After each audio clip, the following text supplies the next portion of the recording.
Hi, ഏവർക്കും എൻ്റെ YouTube ചാനലായ learn digital വിത്ത് അനന്തനിലേക്ക് സ്വാഗതം. ഞാൻ ഇന്നിവിടെ പറയാൻ പോകുന്നത് ഗൂഗിൾ ടാഗ് മാനേജർ എങ്ങനെ നമ്മുടെ വേർഡ് പ്രസ്സുമായിട്ട് കണക്ട് ചെയ്യുക എന്നുള്ളതാണ്. എന്താണ് ഗൂഗിൾ ടാഗ് മാനേജർ? നമുക്കിപ്പോൾ പ്രത്യേകിച്ച് വെബ്സൈറ്റ് ഡെവലപ്പിംഗ് സ്കില്ലൊന്നുമില്ല, അല്ലെങ്കിൽ നമുക്ക് പ്രത്യേകിച്ച് കോഡിംഗ് ഒന്നും അത്ര അറിയണമെന്നില്ല. അങ്ങനെയുള്ള വ്യക്തികൾക്ക് ഒരു വെബ്സൈറ്റിൽ എങ്ങനെ പുതിയ പുതിയ ടൂൾസുകൾ കണക്ട് ചെയ്യാം. ഉദാഹരണം ഗൂഗിൾ അനലിറ്റിക്സ്, അതേപോലെ പിക്സൽ, നമ്മുടെ ഫേസ്ബുക്ക് പിക്സൽ, മെറ്റാ പിക്സൽ, ഇങ്ങനെയുള്ള പലവിധ കാര്യങ്ങൾ നമുക്ക് എങ്ങനെ നമ്മുടെ വെബ്സൈറ്റിൽ കോഡിങ്ങിൻ്റെ ഒന്നും സഹായമില്ലാതെ, അല്ലെങ്കിൽ വെബ്സൈറ്റ് ഓപ്പൺ ചെയ്യുകയോ ഒരു കോഡഡ് വെബ്സൈറ്റ് ആണെങ്കിൽ പോലും ഈ വെബ്സൈറ്റ് ഒന്നും ഓപ്പൺ ചെയ്യാതെ തന്നെ നമുക്ക് എങ്ങനെ ഇത് കണക്ട് ചെയ്യാം. ഗൂഗിൾ ടാഗ് മാനേജർ എന്ന് പറയുമ്പോൾ വളരെ ഇമ്പോർട്ടൻ്റ് ആയിട്ടൊരു സ്കില്ലാണ്. ഗൂഗിൾ ടാഗ് മാനേജർ എന്ന് പറഞ്ഞാൽ നമുക്ക് പ്രത്യേകിച്ച് കോഡിംഗ് ഒന്നും യാതൊരു ആവശ്യമില്ല. നമുക്കൊരു വെബ്സൈറ്റിൽ ഒരു കാര്യം അപ്ഡേറ്റ് ചെയ്യണമെങ്കിൽ Google tag manager just update ചെയ്താൽ മതി, അത് വെബ്സൈറ്റിൽ റിഫ്ലക്റ്റ് ആവും.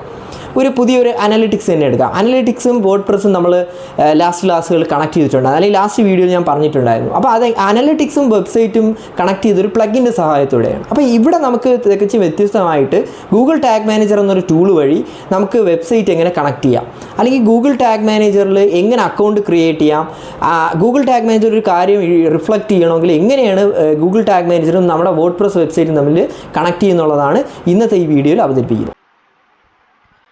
ഇതാണ് നമ്മുടെ വേർഡ് പ്രസിൻ്റെ ഡാഷ്ബോർഡ്. അപ്പോൾ നമുക്കൊരു കാര്യം, അതായത് നമ്മളിപ്പോൾ ഗൂഗിൾ ടാഗ് മാനേജർ കണക്ട് ചെയ്യണമെങ്കിൽ ആദ്യം ചെയ്യേണ്ടത് നമുക്കൊരു പ്ലഗിൻ ഇൻസ്റ്റാൾ ചെയ്യണം. പുതുതായിട്ടൊരു പ്ലഗിൻ നമ്മൾ ഇതിൽ ഇൻസ്റ്റാൾ ചെയ്തതിന് ശേഷം വേണം ഗൂഗിൾ ടാഗ് മാനേജറിൻ്റെ കോഡ് ഇതിൽ കൊണ്ട് പേസ്റ്റ് ചെയ്യാൻ. അപ്പോൾ അതിൻ്റെ ഭാഗമായിട്ട് ഞാനിവിടെ ഒരു പ്ലഗിൻ ഇൻസ്റ്റാൾ ചെയ്യുകയാണ്. അതുകൊണ്ട് ആഡ് പ്ലഗിൻ എന്ന ഓപ്ഷനിൽ ക്ലിക്ക് ചെയ്യുക.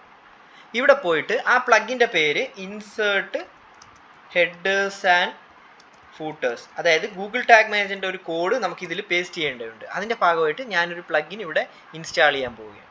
ഇതിൽ രണ്ടാമത് കിടക്കുന്നതാണ് നമുക്കിപ്പോൾ ആവശ്യമായിട്ടുള്ള പ്ലഗിൻ. അതിന് ഇൻസ്റ്റാൾ ചെയ്യാൻ വേണ്ടി ഞാനിവിടെ ഇൻസ്റ്റാൾ നൗ എന്ന് ക്ലിക്ക് ചെയ്യുക. വേർഡ് പ്രസ്സിലൊരു പ്ലഗിൻ ഇൻസ്റ്റാൾ ചെയ്യാൻ വളരെ സിമ്പിളാണ്. നമ്മളൊരു ഫോണിൽ പ്ലേ സ്റ്റോറിൽ ഒരു ആപ്പ് എങ്ങനെയാണോ ഇൻസ്റ്റാൾ ചെയ്യുന്നത് അതേപോലെ തന്നെയാണ്. ആക്ടിവേറ്റ് കൊടുക്കുക. അപ്പോൾ ഈ ഇൻസേർട്ട് ഹെഡേഴ്സ് ആൻഡ് ഫൂട്ടേഴ്സ് എന്നൊരു പ്ലഗിൻ ആക്ടിവേറ്റ് ആയിട്ടുണ്ട്. ഇനി നമ്മൾ ചെയ്യേണ്ടത്, ഞാൻ ഈ ടാഗ് മാനേജറിൽ പോവുക. അതിനുശേഷം എനിക്ക് ഈ ടാഗ് മാനേജറിൽ ഒരു കോഡുണ്ട്. ഈ കോഡ് എൻ്റെ വെബ്സൈറ്റുമായിട്ട് പേസ്റ്റ് ചെയ്താൽ മാത്രമേ എൻ്റെ ഈ ടാഗ് മാനേജറും വെബ്സൈറ്റും തമ്മിൽ ഇൻ്റർ കണക്റ്റ് ആവത്തുള്ളൂ.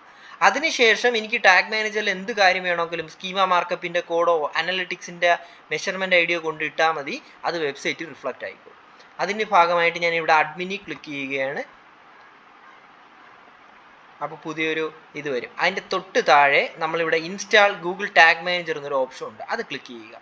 ഇനി നമുക്ക് ഹെഡിലും ബോഡിയിലും ക്ലിക്ക് അല്ലെങ്കിൽ പേസ്റ്റ് ചെയ്യാൻ വേണ്ടി ഒരു കോഡുണ്ട്. ഞാൻ ആദ്യം ഹെഡിലെ കോഡ് കോപ്പി ചെയ്യുകയാണ്. ഇനി പ്ലഗിന് വരിക. അതിനുശേഷം നമ്മളിവിടെ ഇൻസ്റ്റാൾ ചെയ്ത പ്ലഗിൻസ് താഴെ കാണിക്കും. അതിൽ ഏറ്റവും താഴെയുള്ള WP ഹെഡേഴ്സ് ആൻഡ് ഫൂട്ടേഴ്സ് എന്ന പ്ലഗിൻ എടുക്കുക. ഇനി ചെയ്യേണ്ടത്, ഈ സ്ക്രിപ്റ്റ്സിൻ ഹെഡറിൽ പോയിട്ട് ഞാനിപ്പോൾ ഇവിടെ ഉള്ള ഇത് മാറ്റിയതിന് ശേഷം എൻ്റെ കോഡ് ഇട്ടു. അപ്പോൾ സ്ക്രിപ്റ്റ്സിൻ ഹെഡറിൽ ഈ കോഡ് പേസ്റ്റ് ആയിട്ടുണ്ട്. ഇനി ചെയ്യേണ്ടത്, ഞാൻ ഇവിടെ ബോഡി ടാഗിലെ കോഡ് കോപ്പി ചെയ്യുക. അതിനുശേഷം ബോഡി സെക്ഷനിൽ വരിക. ഇവിടെ ഈ കോഡ് മാറ്റിയതിന് ശേഷം ഇത് പേസ്റ്റ് ചെയ്യുക. ഇപ്പോൾ ഹെഡറിലും ബോഡിയിലും ഈ കോഡ് ഞാൻ പേസ്റ്റ് ചെയ്തു. അപ്പോൾ ഈ ഗൂഗിൾ ടാഗ് മാനേജർ ആദ്യം ഇൻ്റർ കണക്ട് ചെയ്യണമെങ്കിൽ ഗൂഗിൾ ടാഗ് മാനേജറിൻ്റെ 2 കോഡുണ്ട്. ആ കോഡ് നമ്മുടെ ഹെഡർ സെക്ഷനിലും ബോഡി സെക്ഷനിലും ഇടുക. അത് നമ്മൾ പ്ലഗിൻ്റെ സഹായത്തോടെയാണ് ചെയ്യുന്നത്. അവിടെയും നമ്മൾ കോഡിംഗ് ഒന്നും ചെയ്യുന്നില്ല. വേർഡ് പ്രസ്സിൽ കോഡിംഗ് എല്ലാം നമുക്ക് പ്ലഗിനിലൂടെ സബ്സ്റ്റിറ്റ്യൂട്ട് ചെയ്യാൻ പറ്റും. ഇനി താഴെ അതിനുശേഷം സേവ് ചേഞ്ചസ് കൊടുക്കുക. ഇപ്പം നമ്മുടെ ടാഗ് മാനേജറും നമ്മുടെ വെബ്സൈറ്റും തമ്മിൽ ഇൻ്റർ കണക്റ്റ് ആയിട്ടുണ്ട്. ഇനി ഇത് ക്ലോസ് ചെയ്യുക. ആവശ്യം നമുക്കിത് കഴിഞ്ഞു.